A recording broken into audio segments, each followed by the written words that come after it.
To celebrate the 70th birthday of that legendary actress, Dame Angela Marvell, we present a rather special programme featuring Dame Angela herself and Sir Kenneth Shandy. It's introduced by Peter France. Dame Angela Marvell first acted with Sir Kenneth Shandy about 50 years ago in a production of Peter Pan, and their long and distinguished stage partnership continues. They talked to me recently at Dame Angela's home near Wimbledon Common, and they recreated for me some of their most notable performances together. For example, their memorable Antony and Cleopatra. I am dying, Egypt, dying. Only I hear importune death a while, until of many thousand kisses the poor last I lay upon my lips. I dare not, dear, dear my lord, pardon. I dare not, lest I be taken. Not the imperious show of the full-fortuned Caesar ever shall be broached with me, if knife, drugs, serpents have age, sting, or operation. I am safe. But come, come, Antony, help me, me women. We must draw thee up. Assist, good friend. Oh, quick, or I am gone. Here, spot indeed. Oh, how heavy weighs my lord. Oh, Angela, oh, what are you doing? Sorry, Kenneth. Oh. Mr. France, dear, I just can't lift him. I have to watch my back, you know. Perhaps I can help her. Yes, you'll watch her front, too. That pendant you're wearing is very sharp. I am dying, Egypt, dying. Give me some wine and let me speak a little. Dame Angela, although Antony and Cleopatra was one of your greatest successes with Sir Kenneth, wasn't it during its run you were made a dame? Yes, Mr. France, of the British Empire. Kenneth, of course, had been knighted the year before. Yes, a knight bachelor. Knight-errant, more like it, dear, after your 4 tiny trips to the altar. I was going to say, Dame Angela, that in fact it was Peter Pan that had such an important influence on your career, and Sir Kenneth's too. Yes, I made my first bow on the professional stage as Peter. And it was in that production, Sir Kenneth, that you first met Dame Angela. Yes. Kenneth played one of the lost boys. I am a few years younger than Dame Angela, actually. Tootles, weren't you, dear? I used to slip you the odd piece of fudge while I flew round the stage. Yes, ruined my diction and most of my teeth. And you used to give me the odd pinch, little monkey.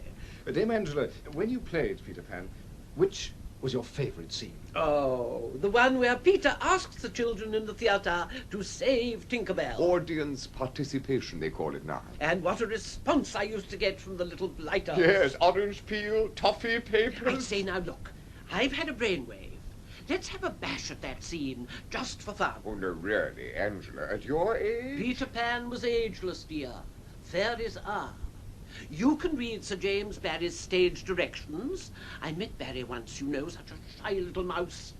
Then, Kenneth, I want you and Mr. France to clap your hands at the right moment. Oh, yes. And Bunty, too. Come over here, Bunty. All right. My dearest friend and colleague, Mr. France, dear, little Barbara Gossage, known to me as Bunty. You've supported me in so many shows, haven't you, dear?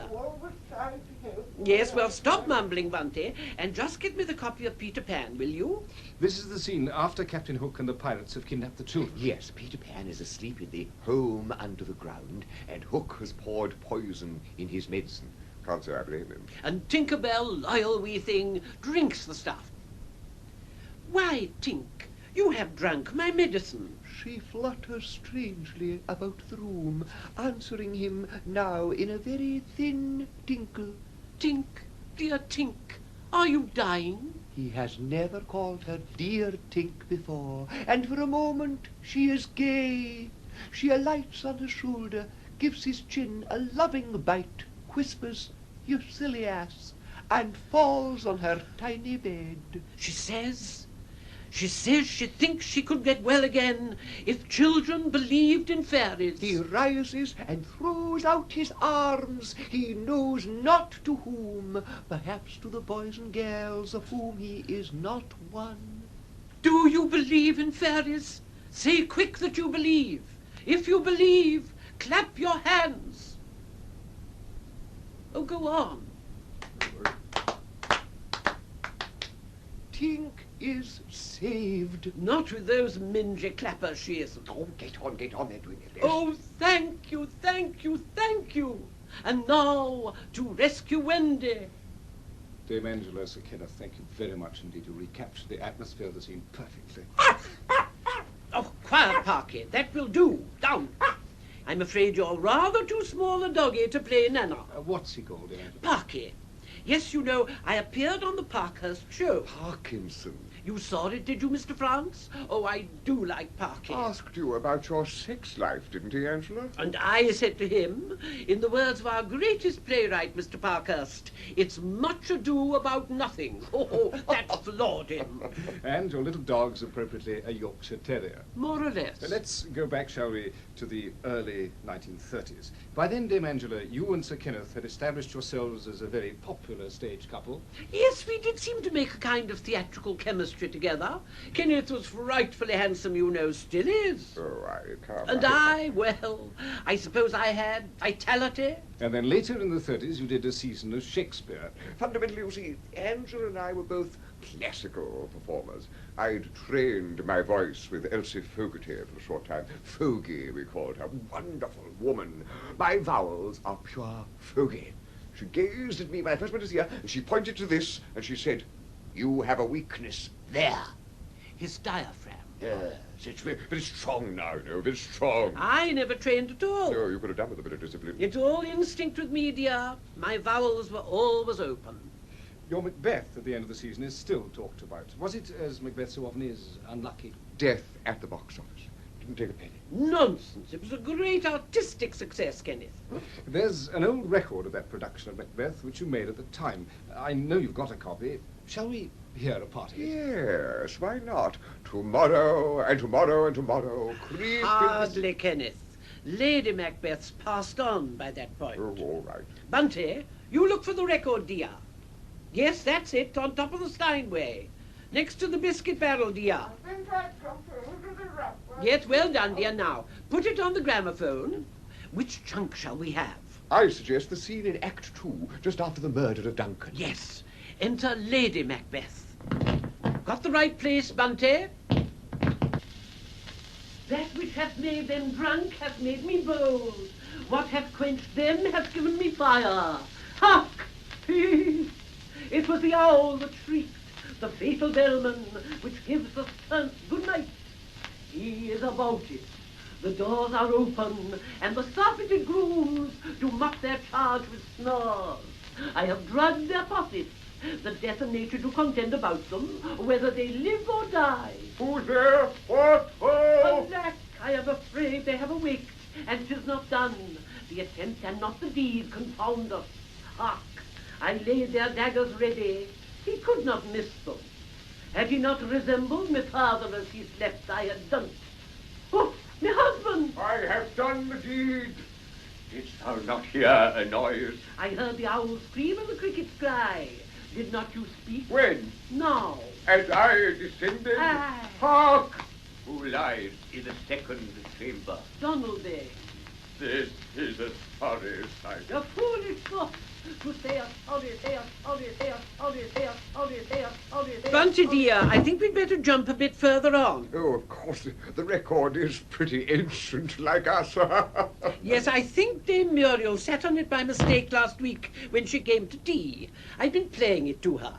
Dame Muriel's an old lady friend of Kenneth's. Very polished artiste. Hands are of your colour, but I shame to wear a heart so white. Yes, that's it, Bunty, that's the place. Re-enter Lady Macbeth. Here, hold on, I've got a good speech before that. No, start on the knocking, Bunty. The first knocking. Get on your For heaven's sake, back to whence is that knocking? Oh, whence is that knocking? How is't with me when every noise appalls me?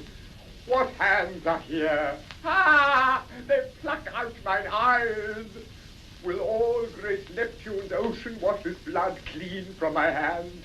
No, this my hand will rather the multitudinous seas incarnadine, making the green one red. My hands are of your colour, but I shame to wear a heart so white. I hear a knocking at the south entry. Retire we to our chamber. A little water clears us of this deed. How easy is it then? Your constancy hath left you unattended. Hark! get on your nightgown, lest occasion call us, and show us to be watchers. Be not lost so poorly in your thoughts. To know my deed, 'twere best not know myself. Wake, Duncan, with thy knocking, I would thou couldst. Yes, that was quite wonderful, a splendid evocation, I thought. Dame Angela, your husband, Frank Gammon, played Duncan in that production. Out, damned spot! Out, I say! Oh, yes, poor dear Frank. He was awfully good as Duncan. Such a shame he had to be murdered. Stopped him murdering the part, anyway. That production of Macbeth in 1937 had rather a limited run. Well, dear, it wasn't till we started rehearsals that I discovered I was in the family way. I can't think how it happened. Yes, old Frank's timing was never his strong point. And while she was doing that, I slipped over to Hollywood. I did a test for leading man to Betty Davis. So good, wasn't she, in Jezebel? Very powerful actress. This was for a costume film. Tight suited you, dear. They chose Errol Flynn in the end. Even tighter. I never made the impact, you see. Betty Davis is a very great cinema actress, dear, but she might not have been so tolerant of your little quirks. Quirks? What quirks? But during the war you had a considerable success with the British film The Inconstant Moon. I played a young Cockney sailor, able seaman Johnny Judkins, he was called. And I was a wren, second officer Rosemary Chalfont, rather a county girl. She and Johnny fall in love. But he's already married, poor beggar. And then, just as Rosemary discovers that she's going to have a baby, it was quite a frank film, you see. Johnny gets posted to his destroyer. Let's hear, shall we, part of the soundtrack of The Inconstant Moon. This is the scene which I suppose filmgoers in 1943 will never forget. I know I never shall. Rosemary and Johnny have what proves to be their final meeting in the railway station buffet. Hello, sailor. Rosie! Oh, I mean, Second Officer Chalfont, man. Off duty now, able seaman Judkins. Oh, it's ever so good to see you, Rosie. I don't know if you're lonesome here, waiting for that old train and thinking of you. Here, though, can it look a bit funny? Us together, me just a Matlow and you with all that gold braid. Lucky there's no officers nosing around. I don't care, Johnny. I just don't give a damn. Would you like a cup of tea? No thanks. I couldn't eat a thing. Ah, come on, do you good. Looking a bit peaky. Miss, a cup of tea, please, and 2 of them sausage rolls. Ah. Thanks, Johnny. What do you suppose is actually in this sausage roll? Oh, wouldn't you like to know? Old Lord Walton's secret weapon, I shouldn't wonder. Johnny, Yes, Rosie? there's something I think I should tell you. Oh, yes? What's that, then? Oh, nothing. Nothing you need worry about. Oh, what a funny one, aren't you? Listen, Rosie, do you know where the convoy is making for? I've only got my orders to report to Pompey, HMS Impregnable. But then what? Yes, I do know, Johnny. Number 1 showed me the signal at divisions this morning. It was top secret, but he's always been a chum. I think he knows about us. Well? Have you got thick underwear in your kit bag, Johnny? And your balaclava? Where you're going, it will be very cold. I mustn't say any more. Blimey, the Arctic run, eh? Oh, I get it, just my blimmin' luck. Thought I might be bound for the Mediterranean, wine, women and song and all that. Oh, Johnny, don't. Sorry. Just trying to keep your pecker up, old girl. I know. I seem to have lost my sense of humour these days. How's your wife? Maureen? Oh, fine. Her mum's staying with her. The nippers are fine, too. Shirley's got mumps and young Leslie's teething. They're ever so glad to be back in old London town. Maureen didn't take much to the country. Of course, being evacuated there isn't the same like it was for you. Living in a posh home in rolling acres, eh? Horse riding and drinking port wine after supper and all that. And butlers and kitchen maids. Oh, Johnny, what does it matter? All right. So Daddy was rather well off. And we did have, well, nannies and ponies and things. And a kitchen maid, if you must know. Her name was Ruby. And now she's making munitions, bless her stout heart. But all that now seems long, long ago. In a past which has vanished forever, my darling. It won't be like that anymore, Johnny. When this ghastly war is over, there'll be a brave new world. A world where we'll all be the same, equal. And people people like you and me will be free. Free to love each other. Johnny, you haven't forgotten that evening. Forgotten? What do you take me for? It was... Well, I'm not clever at expressing myself like you, but you know something? You're quite a girl, Rosie. Thanks, Johnny. Was it as long ago as 2 months that evening? It seems like yesterday. That bus shelter, the blackout, the barrage balloons, and the moonlight, the inconstant moon. You what? Shakespeare, Johnny. Oh. And then afterwards, we went into that little pub, do you remember? And drank mild and bitter. Yes. Oh. And played dance. Yes, it was glorious. Everyone there was so cheery and bally, and they had the wireless on. We listened to Tommy Handley, didn't we? TTFN.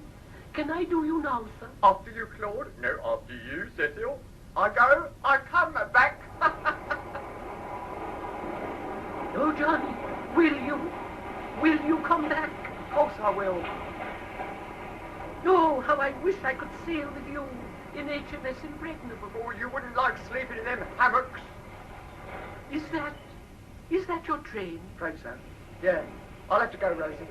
Now, where's me kit? I'll help you with it, Johnny. No. Just sit there, Rosie. Just sit there so that I can remember you in your Red officer's hat with your sausage roll and your cup of tea. Come on, step up a lip, old thing. I'll be back. What do you bet? None of them old jelly torpedoes is going to have my name on them. And then it'll be, I go, I come back, and the war'll be over. And we'll see, won't we? Brave new world, like you said. Goodbye, Rosie. Wish me luck. Oh, yes, Johnny. With all my heart. Good luck, my darling. Bon voyage. And TTFN.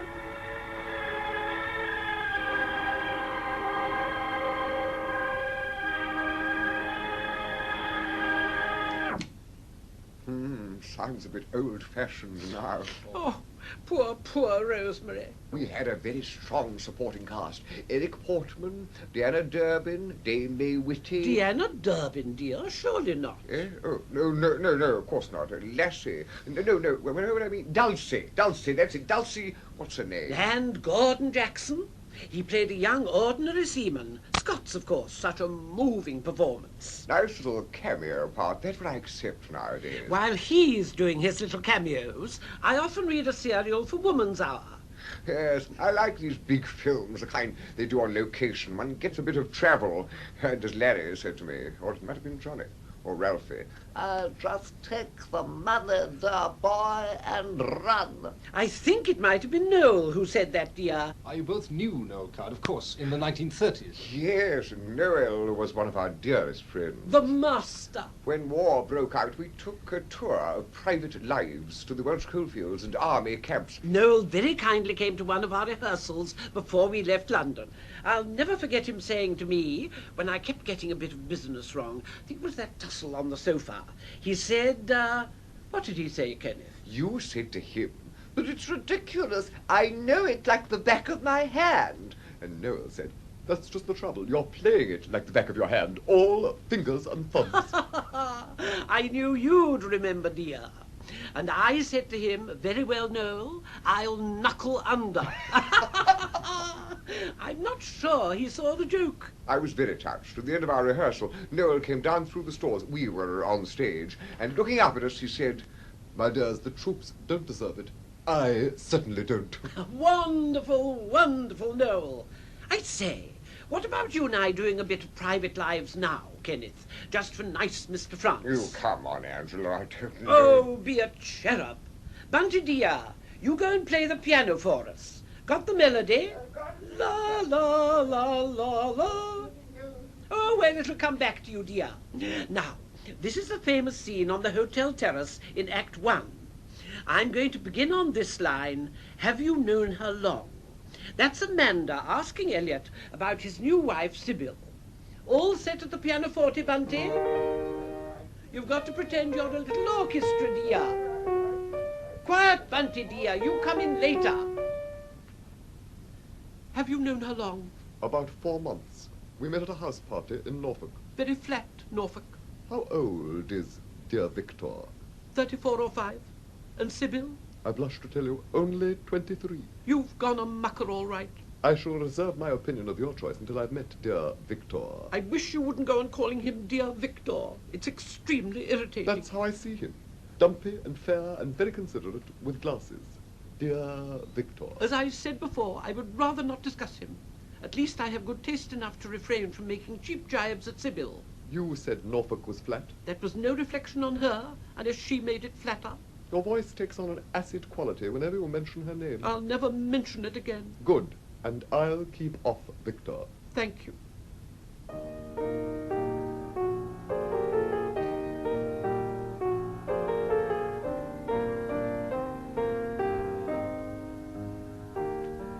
That orchestra has a remarkably small repertoire. They don't seem to know anything but this, do they? A little one, we shall stand hand in hand. You always had a sweet voice, Amanda. Thank you. I'm awfully sorry about all this, really I am. I wouldn't have had it happen for the world. I know. I'm sorry too. It's just rotten luck. I'll go away tomorrow, whatever happens, so don't you worry. That's nice of you. I hope everything turns out splendidly for you and that you'll be very happy. I hope the same for you too.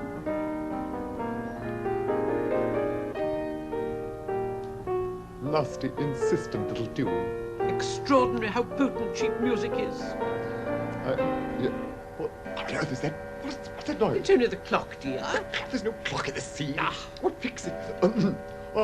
What exactly were you remembering at that moment? Well, to be honest, Kenneth, dear, I was remembering it's 4 o'clock and I'm dying for a cup of tea. Oh, really, Angela, you've ruined the scene. No more Bunty, dear. Thank you so much. Oh, she's as deaf as a post. No more, dear. Shut up. She played Sybil, you know, Bunty. Very flat, Bunty. Shush, Kenneth. She plays by ear. Is that what it is? Well, tell her to use her hands in future. Oh, really, Kenneth? Dame Angela, you and Sir Kenneth have played an unusually wide range of parts. Yes, very wide. You've never been afraid to experiment. For instance, in the early 1960s, there was the play Rhubarb, Rhubarb. Crumbs, yes. We mustn't forget that. The new drama. Well, you see, Larry had jumped in at the deep end and done the entertainer at the Royal Court, and it didn't seem to have done him any harm. So Kenneth and I put out a few feelers for angry young men. And we were sent this script by a quite unknown playwright called Griffith's Crag. Admittedly, it was all in North Country dialect, but I've a spot of Northamptonshire in me, on my mother's side, and Angela. Game for anything, me. Wilfred Pickles and Mabel kindly gave me some coaching. Yes, it was called Rhubarb, Rhubarb. See, it was a reference to the rhubarb fields, which I'm told are very prevalent in the industrial north. It was a very outspoken play. Angela and I played the mum and dad, Mr. and Mrs. Bargainstall. We have 2 sons, one very clever and sensitive, and the other not. In the scene we're going to read for you... Kenneth, what are you doing at the sideboard? Just getting into the mood of the play, my dear. Thought I'd have a glass of ale. What about you, Mr. France? No, thanks, not for the moment. In this scene, if you're ready, Kenneth, we're in our back kitchen, and Mr. Bargainstall is taking a bath. I'm scrubbing the pit dirt from his back. It was quite an ordeal for Kenneth every night, being, well, almost nude. Yes, always had to watch my chest. Elsie Fogarty advised regular rubbing with balsam. So here we are, Act 1 of Rhubarb, Rhubarb. And, Bunty, you must do the bath noises for us. Just run to the kitchen and fill the washing up bowl, dear. Now, visualize Kenneth on stage, sitting in his tin bath, smoking his pipe, and looking, of course, very dirty. And in I hobble as poor old man.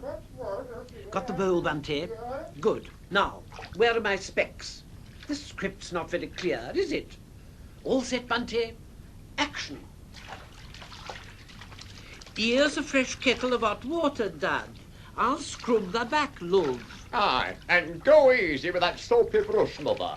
You've got a fist on you as heavy as our Gran's black pudding. Aye, that's right. Our Mel haven't come in yet, then. Is he with that pan brazen again? Nay, love. Pan brazen's no the last for our Melvin. He's down in public library reading more books. Sitting on his backside all day reading books. How's that working? And our Trevor and me breaking us backs at coalface. Hey, get off, woman. You're stubbing me back raw. Aye, our Mel should never have won scholarship to grammar school. 11 plus, 11 minus, if you ask me. I don't. Sit still, Duck. I've near lost me brush. Oh, he should have gone down pit like Trev. Our Trev's a man. Aye, I know he's put young Ingrid Bickerdike in family way. And Rita Scargill and Sandra Clotworthy. He's not got Mel's fine feelings. Fine feelings be jiggered. Books, books, books. He couldn't knock skin off a rice pudding. 2 pints of blackleg brown and he's done for. Our Trev can suck 10 and he's not started. He's started right enough. And carried on with Ingrid and Rita and that Sandra down at Mill. He takes after your dad. Aye, well, our Trev's got red blood in his veins, bargain stole blood. He's worried about Mel same as me. Hey, Dad, he says to me, our kid can't cut a stick of rhubarb for our mam without slicing his inky thumb off. Reckon there's something else could be sliced off and our kid not miss it. And while I thinks of it, Mother, did you shovel that load of cow muck I knackered off Charlie Barstow on rhubarb? Aye, bonny lad, I did. Them rhubarb roots are coming up greatly, as pink and firm as a stick of Scunthorpe rock. I reckon our Melvin's got rhubarb wilt. Oh, go on, Bunty dear, splash away. But watch my parson rug. It's a bit damp. Or is that parking? Oh, for goodness sake, Angela. Give over any road. Now, where was I? Come Oh, on. yes. Nay, Dad, our Mel takes after Auntie Flo. Don't you mind how she were forever book reading? Aye, addled their wits and all ended up in Cuckoo House. Angela, you've lost the place. We've skipped 2 pages. All that stuff about Sid Mapplebeck and Gran's bad leg. Never mind, dear. Just carry on. I'll pick it up somewhere. Nay, love, that's wickedness to say that.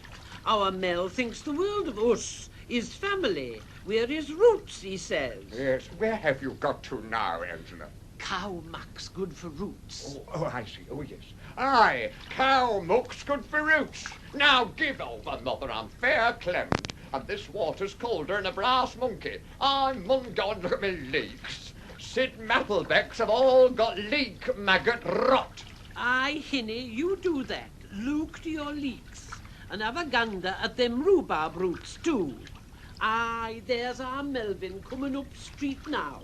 I'll go smash his knee. What? Oh, sorry, dear. Mash his tea. It's these bifocals. I can't see a thing. Yes, Bunty, you can stop that now. Angela's ruined the scene. Oh, you can do something to the tape, can't you, Mr. France, with your razor blade? Yes, don't worry, Dame Angela. Would you perhaps, just to make sure, repeat that last sentence? I'll go mash his tea. Will that tuck in, dear? Yes. Dame Angela, Sir Kenneth, thank you. But, Mr. France, dear, you haven't asked me about the poetry recital I gave. Well, we are running out of time. Bunty, dear, quick. My press cuttings album. That picture in the Telegraph of me opening the Angela Marvell Theatre at Surbiton. By the way, there's a new waxwork of me in Madame Tussauds. Yours seems to have gone completely, Angela. Just a touch of renovation, dear. It'll be back. Down, Parky. Oh, thanks, Bunty. Here are the albums, Mr. France. Now you switch off that tape thing, dear, and we'll all have a lovely browse. Oh, look, there I am, as Falstaff. Oh, look, and there's me as St. Joan at the stake, surrounded by flaming faggots. And there I look with Ralphie and Michael and Alec to see that one of me.